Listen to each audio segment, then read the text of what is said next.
There's only 8 minutes left in this Raptors season, but with the lineup that's out there and the way this game is going, and 82 games deep, I've had enough. So let's end this off, recap what we saw from this game in particular, and maybe a little bit in this season in general in the final post-game show of the season here on Amateur Hour.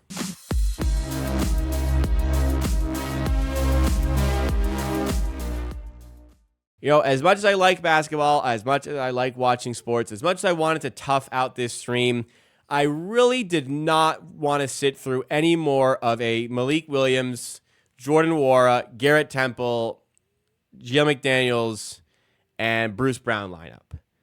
Just my desire and appetite to watch those 5 guys play together is slim to none. So I've decided in the interest of my Sunday to say no more. That's it. Because it's not even like they're playing well. They rolled over in the second quarter, and they have been pretty horrific in this game. Understandable. They were mostly full strength, obviously minus Barnes and Pirtle in the game on Friday against the Miami Heat, lost by over 20.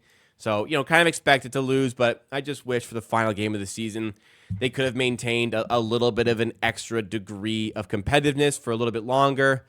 That was not the case. They tied the first quarter 24-24. Then Miami win the second quarter by 21 and have not looked back since. Raptors currently down by almost 30 points. So another ugly one to end the season, but this really sums up the way it was going to go. The season, going into this game, hopeful, and we left it extraordinarily disappointed.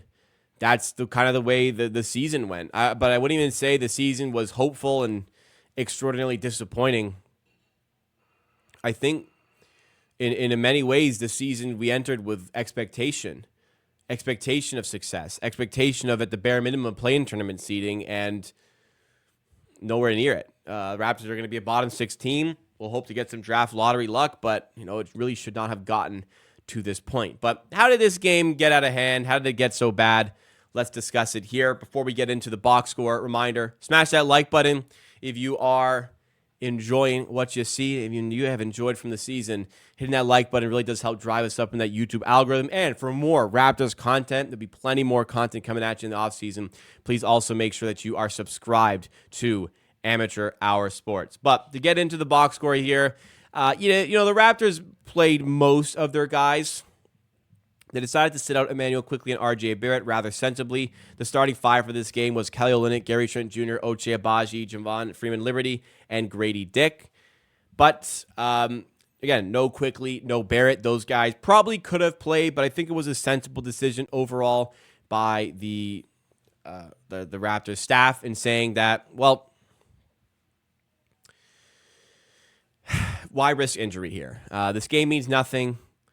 It'd be nice to win. Obviously, we've already locked in our bottom 6 seeding, 6th place in the reverse standings. So, why not play these guys and try to win a game?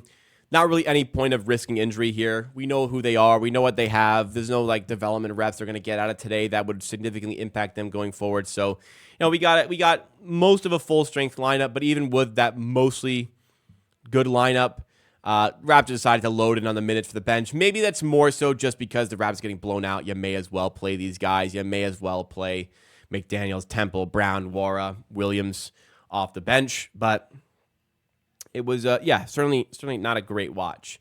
Raptors are currently 5 of 28 from 3. Trent, 3 of 8. Pretty good. But Agbaji, 0 of 3. Missed 3 wide open corner threes. Freeman-Liberty, 0 of 2. 1 of 3 for Olynyk, 1 of 5 for Grady Dick. Even though it was a decent game from Grady Dick, 1 of 5 from 3. It's just not a good performance. Temple is 0 of 6. McDaniels is 1 of 5. McDaniels is going to end up shooting 30% on the season from the field and 15% of the season from 3. Just an absolute disaster from him. And, unfortunately, he may not be one of the players in the Raptors who isn't back next season. I don't think Freeman-Liberty will be here. McDaniels probably will be. I hope he isn't. Garrett Temple probably won't be here. Who knows if Brown will be here. Nwora may not be here. Malik Williams, this might be his final game in the NBA, to be honest. I mean, he's not that good. And it was just sloppy, Just would have liked it to be a little bit better from the Raptors. Just a little bit better. Not 40% from the field. 18% from three, not turning the ball over 18 times. Well, granted, forcing 17. It just, I expected more. And that's really what this season comes down to. I expected more as a whole. And the Raps will end the season with 25 wins, 25-56 in the COVID-shortened Tampa season, where they only played 72 games. The Raptors still won more than 25 games. I believe they won 27 that season. So it's just, it's a bitter disappointment for the season to come down to this. But, it's over. It's done. Hopefully, we can look to brighter pastures. Hopefully, we can look to a better future. I think certainly we've been given the indication that things are likely to get better as the years go on here. But, that was a difficult season. I don't really look back and say with this one, usually these seasons end, and then I go, wow, already game 82, already done the season, can't believe it, we're already here. But not this one. I mean, this season feels like an eternity. Thinking back to that game against the Minnesota Timberwolves, Raptors play like shit but win because the Timberwolves were even worse at home to start the season. Things just spun out of control. 12-20, make the trade with OG Anunoby. Things get better briefly, then they get worse, and all the injuries happen. Like, even thinking back 2 months ago, Scotty Barnes was playing in an NBA All-Star game. Like, that just feels like an eternity ago. It's only 2 months. This season has just been an absolute slog and an absolute grind for Raptors fans to get through. It's been disappointing. Optimism levels for, what's next. Off-season of change. Potentially 3 picks. The Raptors have locked in bottom 6 odds, or bottom 6 seed, top 6 in the reverse standings. Indiana, unfortunately, is going to beat the Hawks today, so that is going to be a little bit later in the first round than we would have wanted for that pick. It's likely going to be 18 or 19, I think it will be, in the draft based on the Pacers and their positioning. And we also have a very early second-round pick. So opportunity for change there. That Indiana pick is likely going to be, 17, 18, or 19. Free agents, we'll see. It's never good to be hopeful when it comes to the free agent front for the Raptors, but there's an opportunity for change here.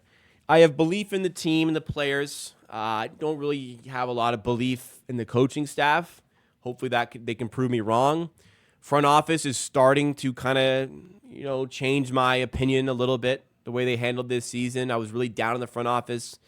Now I'm coming up on them a little bit, but overall, disaster this season. But what made all the season a whole lot easier is sharing everything, having the platform, and engaging with the community here with Amateur Hour. So thank you guys so much for tuning in. Thank you guys so much for being a part of the season. As bad as it was, I think we still had a great season as a community. We had a lot of hopefully good content that you enjoyed, a lot of fun times, but honestly, man, it really can only be up from here. Like, they can't be this bad again, surely. They can't be this bad again, surely. So we shall see. Thank you for being a part of it. I think that's the best way to wrap it up. Tons of great content still coming at you in the off season, so don't go anywhere. Subscribe to the channel.